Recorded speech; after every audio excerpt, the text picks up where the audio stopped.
नमस्ते सदा वत्सली मातृभूमि। जय हिंद दोस्तों, शुरू करते हैं आज के डिफेंस समाचारों को। बढ़ते हैं पहली अपडेट की तरफ। दोस्तों, ब्रह्मोस एरोस्पेस के सीईओ ने कहा कि उनकी कंपनी 1.5 टन यानी कि 1.5 टन वाली BrahMos NG supersonic cruise missile का टेस्ट 2024 के अंत में करेगी, जिसकी रेंज 290 किलोमीटर होगी और इस मिसाइल का जो उत्पादन है यानी कि प्रोडक्शन है वो 2025 के अंत से शुरू हो जाएगा। ब्रह्मोस एनजी पहले ही अपना ध्यान कई देशों की एयरफोर्सेस की तरफ आकर्षित कर चुकी है और यही नहीं, इसके अलावा जो भी SU-30 के ऑपरेटर्स हैं उन्हें भी इस मिसाइल का बेसब्री से इंतजार है, जिसमें कि वियतनाम, मलेशिया, इंडोनेशिया जैसे देश शामिल हैं, जो कि इस प्रोग्राम पर बारीकी से नजर बना के रखे हुए हैं और वो इस ब्रह्मोस एनजी को अपने सुखोई 30 फाइटर जेट के लिए खरीदना चाहते हैं और इसके लिए उनके SU-30 फाइटर जेट्स में ज्यादा मॉडिफिकेशन की जरूरत नहीं होगी। बढ़ते नेक्स्ट अपडेट की तरफ। दोस्तों, ब्राजील में लाट 2023 international defence and security exhibition चल रहा है। ऐसे में भारत डायनेमिक्स लिमिटेड ने भी अपना पवेलियन वहां पे लगा रखा है और वहां पर अपने प्रोडक्ट्स को उन्होंने दिखाया है और इसी दौरान भारत डायनेमिक्स के अधिकारियों ने high ranked Algerian military official के साथ बातचीत की और उन्हें Astra mark 1 beyond visual range air to air missile के बारे में जानकारी दी। दरअसल दोस्तों, अल्जीरियन एयरफोर्स 73 यानी कि 73 SU-30 फाइटर जेट्स का इस्तेमाल करती है और वो अब अपने इन फाइटर जेट से मैक 4 क्षमता वाली R-77 जो मिसाइल है उसे बदलना चाहती है और इसकी जगह 110 यानी कि 110 किलोमीटर रेंज वाली मैक 4.5 क्षमता वाली अस्त्रा मार्क 1 मिसाइल को लगाना चाहती है और इससे उनके फाइटर जेट्स की जो क्षमताएं हैं वो काफी बढ़ जाएंगी। अस्त्रा मार्क 1 मिसाइल की खासियत ये है कि ये स्मोकलेस प्रपल्जन सिस्टम पर आधारित है। इसके अलावा इसका एडवांस इलेक्ट्रॉनिक काउंटर मेजर है और खुद दोस्तों भारतीय वायुसेना अपने सुखोई 30 MKI पर अस्त्रा मिसाइल को लगा रही है और जल्द ही दोस्तों 160 किलोमीटर रेंज वाली अस्त्रा मार्क 2 भी भारतीय वायुसेना को मिलेगी और ये भी एक्सपोर्ट के लिए उपलब्ध होगी। दरअसल दोस्तों, भारत कई देशों के साथ अस्त्रा मार्क 1 जो मिसाइल है उसके एक्सपोर्ट के बारे में बातचीत भी कर रहा है। बढ़ते नेक्स्ट अपडेट की तरफ। दोस्तों, टाइम्स ऑफ इंडिया की एक रिपोर्ट सामने आई है जिसमें यह कहा जा रहा है कि HAL अगले साल के बाद तेजस मार्क 1A की जो डिलीवरी है वो शुरू कर देगा, क्योंकि अभी इस फाइटर जेट में कई नए उपकरण जोड़े गए हैं जिनका परीक्षण चल रहा है और इन उपकरणों को सर्टिफाई भी किया जाएगा। लेकिन दोस्तों, HAL के बयान देने से क्या कुछ हो जाएगा? क्या आपको लगता है कि HAL ऐसा कर पाएगा कि वो अगले साल से इन तेजस मार्क 1A फाइटर जेट का प्रोडक्शन शुरू कर देगा? दरअसल दोस्तों, कथनी और करनी में बड़ा फर्क होता है। ऐसे में दोस्तों, सबसे पहले HAL को उन्नत तेजस सिंगल सीट MK-1A विमान की डिलीवरी शुरू करने से पहले लगभग 17 ट्विन सीटर तेजस विमानों का निर्माण और उनको भारतीय वायुसेना को देना है, जो कि नहीं लगता कि HAL आने वाले महीनों में कर सकता है, क्योंकि अभी भी HAL की जो रफ्तार है इन फाइटर जेट्स को बनाने की वो 8 से 10 एयरक्राफ्ट पर ईयर है। बढ़ते नेक्स्ट अपडेट की तरफ। दोस्तों, भारतीय सेना के शत्रुजीत ब्रिगेड और स्पेयर कोर के सैनिकों ने उच्च ऊंचाई वाले इलाके में ज्वाइंट एक्सरसाइज की, जिसमें कि भारतीय वायुसेना भी शामिल थी। पूर्वी कमान के तहत अरुणाचल सेक्टर में संभावित संघर्ष के दौरान स्पेशल फोर्स को जल्दी से कैसे सम्मिलित किया जाए, इस एक्सरसाइज के दौरान विशेष ध्यान दिया गया। दोस्तों, ये एक्सरसाइज भी ऐसे समय पर हो रही है जब हाल ही में चाइना ने गृह मंत्री अमित शाह के अरुणाचल दौरे पर आपत्ति जताई थी। शत्रुजीत ब्रिगेड के पैराट्रूपर्स ने नियमित जमीनी बलों की क्षमता बढ़ाने के लिए हेलीकॉप्टरों का इस्तेमाल किया। कहा जा रहा है कि इंडियन एयरफोर्स के परिवहन विमान C-17 ग्लोबमास्टर और चिनूक हैवी लिफ्ट हेलीकॉप्टरों के साथ साथ Mi-17 हेलीकॉप्टरों ने सर्जिकल सटीकता के साथ ग्रीनफील्ड लैंडिंग जोन में मल्टी मोड एंट्री की है और यहाँ पर स्पेशल हेलीपॉड ऑपरेशन भी किए। बढ़ते नेक्स्ट अपडेट की तरफ। दोस्तों, इंडियन एयरफोर्स का दल फ्रांस के मोंडी मार्सन मिलिट्री बेस पर लगभग 3 हफ्ते तक होने वाले बहुराष्ट्रीय हवाई अभ्यास में हिस्सा लेने पहुंच गया है। इस हवाई युद्ध अभ्यास में 4 राफेल फाइटर जेट्स, 2 C-17 विमान और 2 IL-78 मिड एयर रिफ्यूलर तैनात होंगे। दोस्तों, यहाँ पर खास बात यह है कि भारतीय वायुसेना में शामिल होने के बाद राफाल फाइटर जेट पहली बार विदेशी अभ्यास में हिस्सा ले रहा है। यह अभ्यास 17 अप्रैल से 5 मई तक आयोजित किया जाएगा और इस एक्सरसाइज में कुल 165 एयरफोर्स के जवान शामिल हो रहे हैं। भारतीय वायुसेना और French air and space force के अलावा Germany, Italy, Greece, Netherland, United Kingdom, संयुक्त राज्य अमेरिका और स्पेन की एयरफोर्स भी इस अभ्यास में हिस्सा लेंगे। बढ़ते नेक्स्ट अपडेट की तरफ।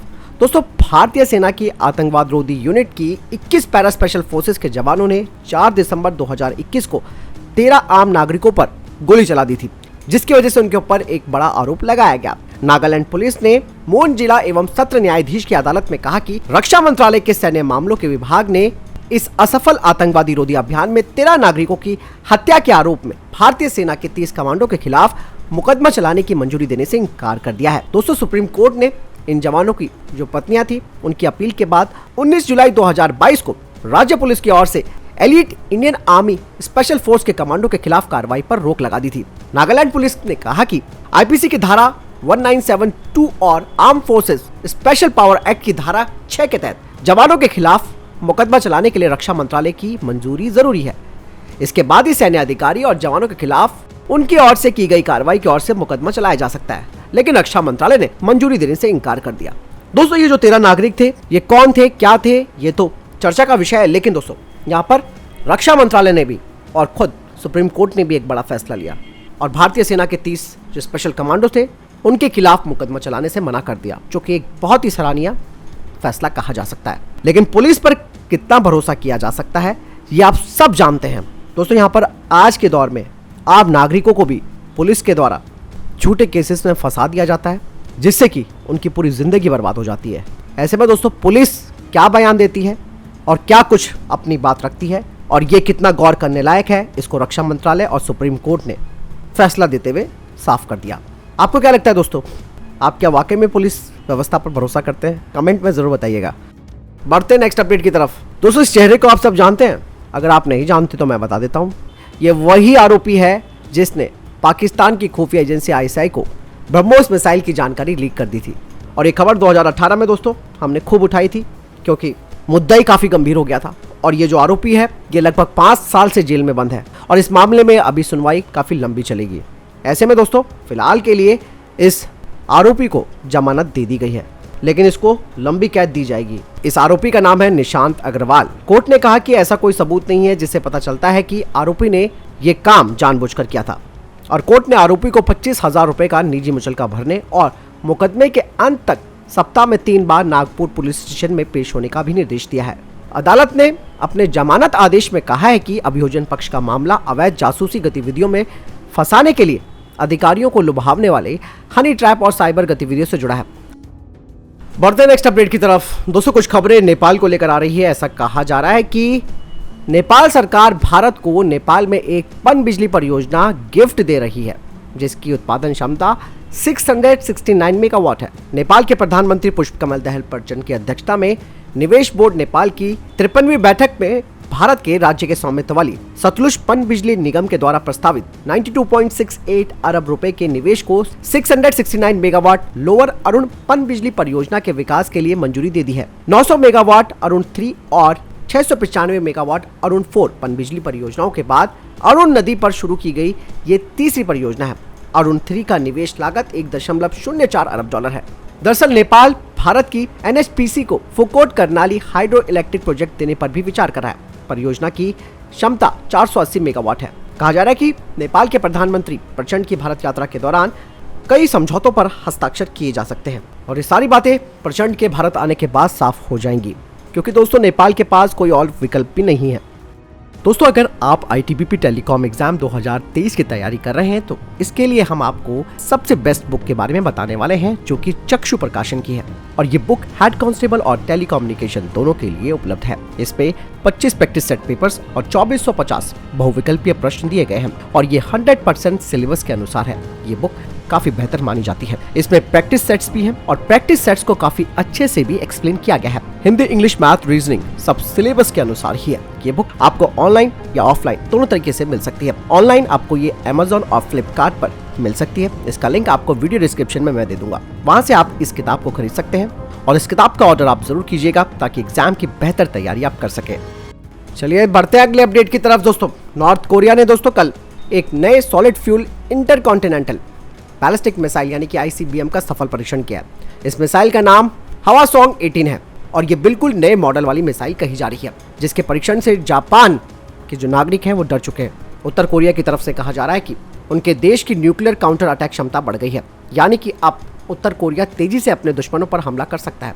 उत्तर कोरिया ने साफ कहा कि हमारे दुश्मन अब बेचैनी और डर के माहौल में रहेंगे, और हम इसका अनुभव करवाते रहेंगे। दोस्तों, इस सॉलिड फ्यूल वाली मिसाइल बनने के बाद उत्तर कोरिया इंटरमीडिएट रेंज या इंटरकॉन्टिनेंटल बैलिस्टिक मिसाइलें विकसित कर लेगा।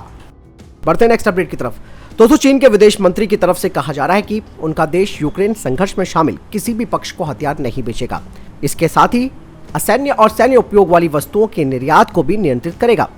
आपको बता दें कि अमेरिका और अन्य देशों ने इस बात को लेकर काफी चिंता जताई है कि चाइना रूस को सैन्य सहायता मुहैया कराने पर विचार कर रहा है। ऐसे में चीन के विदेश मंत्री ने कहा कि चीन औपचारिक रूप से कहता रहा है कि वो यूक्रेन संघर्ष को लेकर बिल्कुल साइड में है, लेकिन उसने राजनीतिक रूप से रूस का समर्थन किया है। चीनी विदेश मंत्री ने कहा कि सैन्य सामग्रियों के निर्यात के मामले में चीन विवेकपूर्ण और जिम्मेदार रवैया अपनाता है। इसके अलावा चीन के विदेश मंत्री ने कहा कि ताइवान का जो मामला है वो चाइना का आंतरिक मामला है। बढ़ते नेक्स्ट अपडेट की तरफ। दोस्तों, अभी तक केवल चाइना रिवर्स इंजीनियरिंग करता रहा है, लेकिन दोस्तों अब अमेरिका भी ऐसा करने वाला है। ऐसा मैं इसलिए कह रहा हूँ क्योंकि दोस्तों कुछ रिपोर्ट सामने आई हैं जो कि ओपन सोर्स इंटेलिजेंस ट्रैकर्स ने जारी की हैं। उन्होंने कहा कि यूक्रेन के युद्ध में जो रशियन टैंक कैप्चर किए गए थे, वो भी T-90A टैंक, जो कि बिल्कुल परफेक्ट कंडीशन में है, वो अमेरिका पहुंच चुके हैं। अब अमेरिकी सेना ये जानने की कोशिश करेगी कि रिवर्स इंजीनियरिंग के माध्यम से वे अपनी क्षमताओं और कमजोरियों को जान सकेगी। और भारत दोस्तों T-90 टैंकों का इस्तेमाल कर रहा है। ऐसे में ये रशिया के लिए भी एक बड़ा झटका है कि उसके जो टैंक हैं जो कि अच्छी कंडीशन में है, उसकी रिवर्स इंजीनियरिंग अब अमेरिका करेगा और उससे वो एक ऐसी क्षमता को विकसित करेगा जो कि इन टैंकों से भी आगे होगी और इनसे ज्यादा घातक होगी। तो फिलहाल दोस्तों ये थे अभी तक के टॉप डिफेंस अपडेट्स। वीडियो के सामने कोई प्रश्न जवाब आपको कोई सवाल है कमेंट सेक्शन में लिखकर जरूर पूछ सकते हैं। मिलता हूं नए वीडियो के साथ। चैनल जरूर सब्सक्राइब कीजिएगा। जय हिंद, वंदे मातरम।